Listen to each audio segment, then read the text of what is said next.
Y es de la ciudad de San Pedro. Además, para charlar un ratito de lo que ha sido el encuentro y un poco también de lo que se espera para la próxima sede. Rocío, muy buenas tardes. ¿Cómo estás? Alicia Rivas te saluda. Hola Alicia, muy buenas tardes, un gusto, muchas gracias por llamar. Gracias por atendernos. Compartíamos con Rocío una de las comisiones, que es el de justicia patriarcal y de clase, y bueno, también gran parte de las discusiones que se dieron en el encuentro. Contanos un poco, ¿cómo viviste vos, Rocío, este 15º encuentro?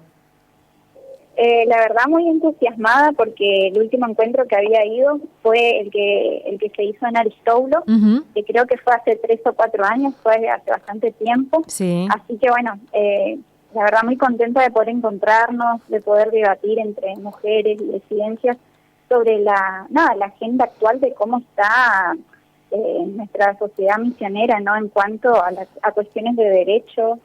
Y bueno, justamente elegí el mismo eje que Alicia, que fue justicia patriarcal y clasista. Nosotros le agregamos también justicia racial, ¿no? Más que nada por las situaciones que estamos viendo. Por ahí yo había elegido este eje porque como promotora de género acá en San Pedro, estuve acompañando varias denuncias, digamos, en cuanto a acompañando a víctimas, ¿no? En casos de violencia de género. Y lo que veía era mucho retraso, digamos, para agilizar, o sea, no había agilidad en las causas en que nosotros íbamos a acompañar las denuncias. Muchos casos quedaron encajonados, en muchas ocasiones no nos quieren tomar las denuncias, nos hacen esperar muchas horas.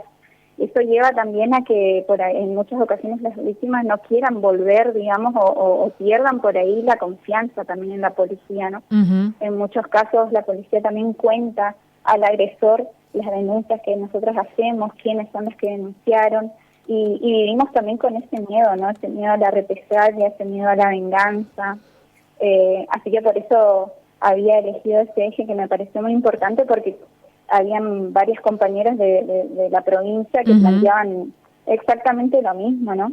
Respecto a cómo están funcionando más que nada la comisaría de la mujer acá en San Pedro y Rocío, en el resto de la provincia. Cuando vos hablas de miedo, porque no solamente estás hablando del miedo que puede sufrir una persona víctima de violencia que va a hacer la denuncia, sino en este caso como trabajadoras o militantes que acompañan a esas personas que deciden hacer la denuncia, digamos, ¿no?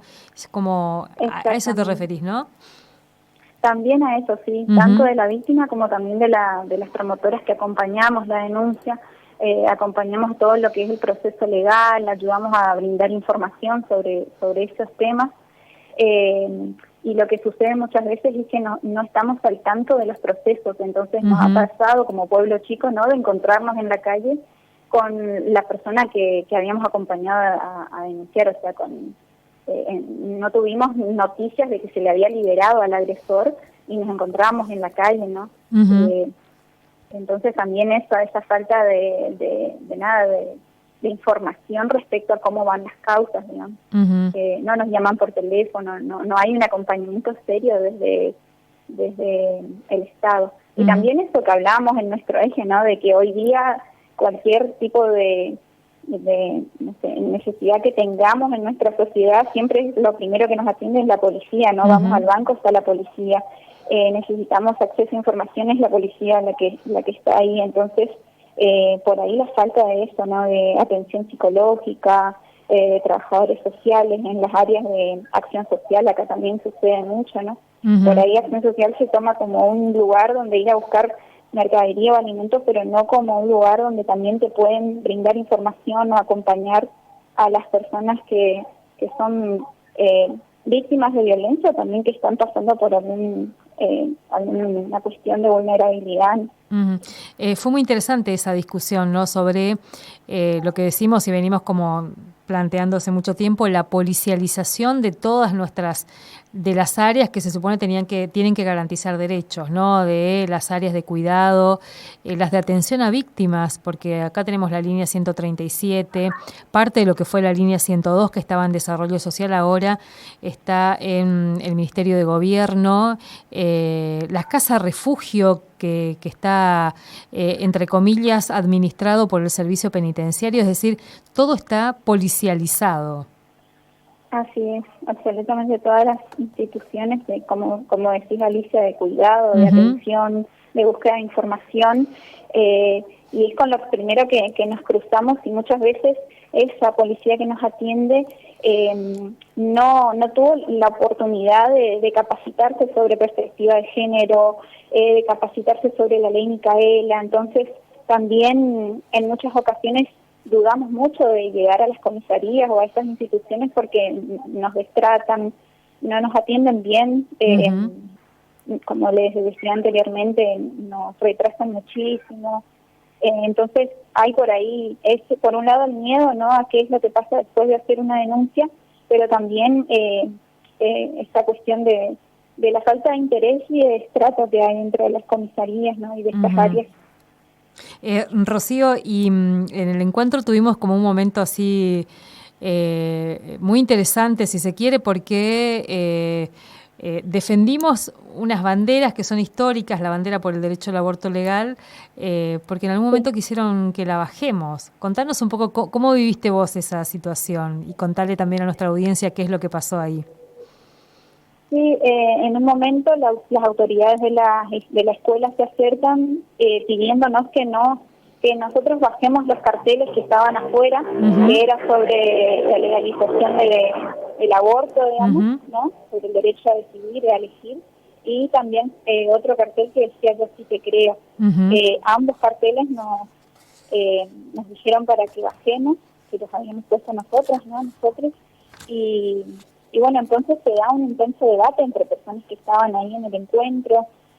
Luego se vota, ¿no?, porque habían como muchas voces muy diferentes todas, y bueno, por votación se gana que las banderas y los carteles permanezcan, pero también a todo lo que nos llega, ¿no?, porque es gente anónima, gente por fuera que empieza a subir en sus redes sociales que lo que está sucediendo ahí en contra de las banderas que levantamos, pero también lo que nos lleva a entre nosotras, las que formamos parte del encuentro, a tener que debatir y discutir luchas que ya muchas veces nos hemos posicionado, ¿no?, como siempre, durante años, pero también llevó a que muchas veces, donde estábamos por ahí hablando de otras cuestiones, tengamos que debatir también sobre eso, ¿no?, sobre qué pensábamos acerca de que la autoridad de las escuelas no nos obligaron, pero sí nos pidieron que bajamos, ¿no?, que bajemos las banderas.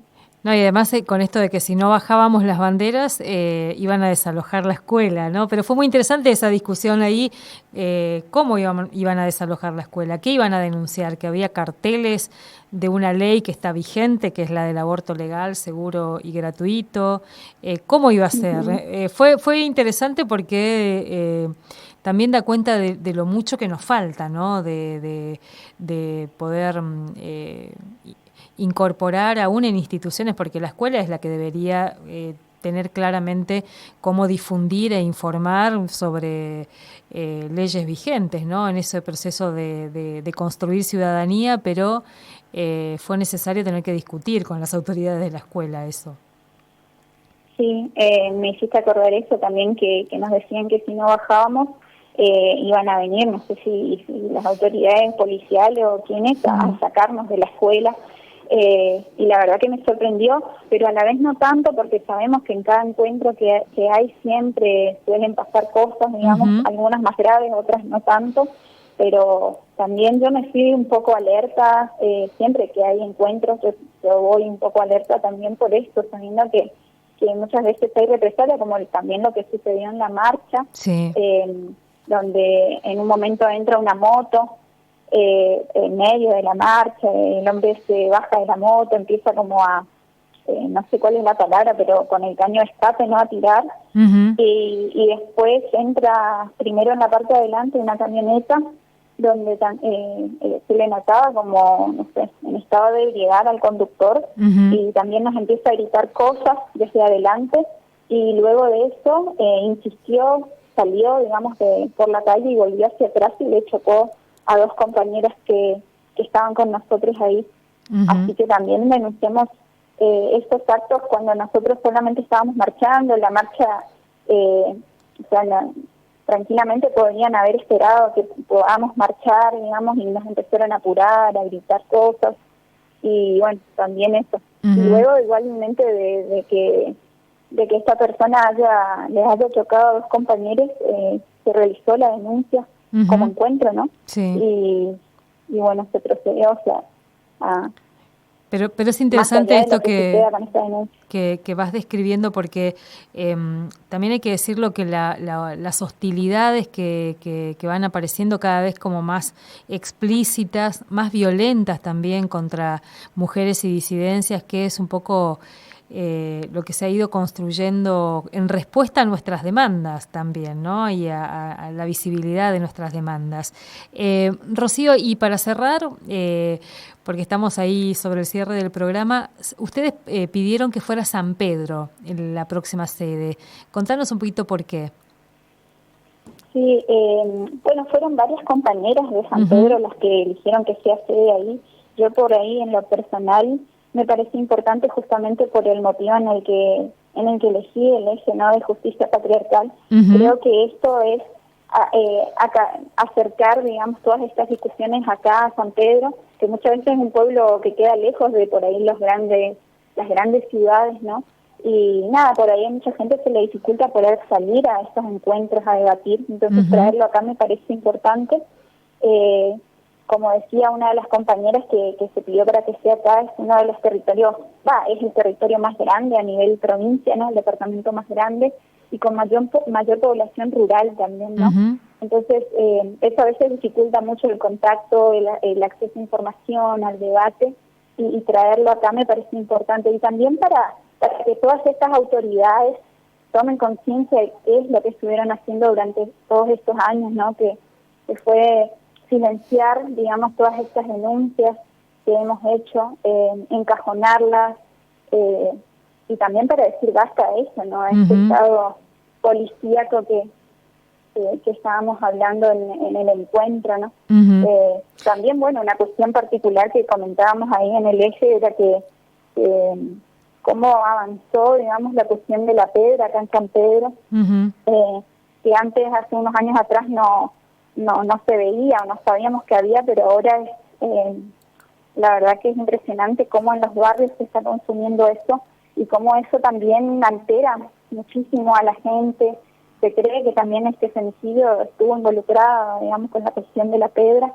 Se está viendo, se está investigando, digamos, ¿no? Pero se habla mucho de eso. De ese tema.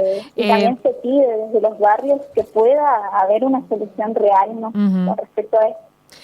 Rocío, vamos a volver a charlar porque, bueno, ahora estamos cerrando ya nuestro programa, pero para también ir viendo y ir poniendo en la agenda San Pedro para el próximo encuentro, y para que podamos participar todas y todos. Así que mil gracias, Rocío. Mil gracias, Alicia. Un gusto hablar con vos, y bueno, gracias también por la posibilidad de ser escuchada. Muchas gracias a vos, un abrazo. Rocío Duarte desde San Pedro, y con ella cerramos este otro aire, hablando del Encuentro Provincial de Mujeres y Disidencias del Dorado. El próximo va a ser en San Pedro.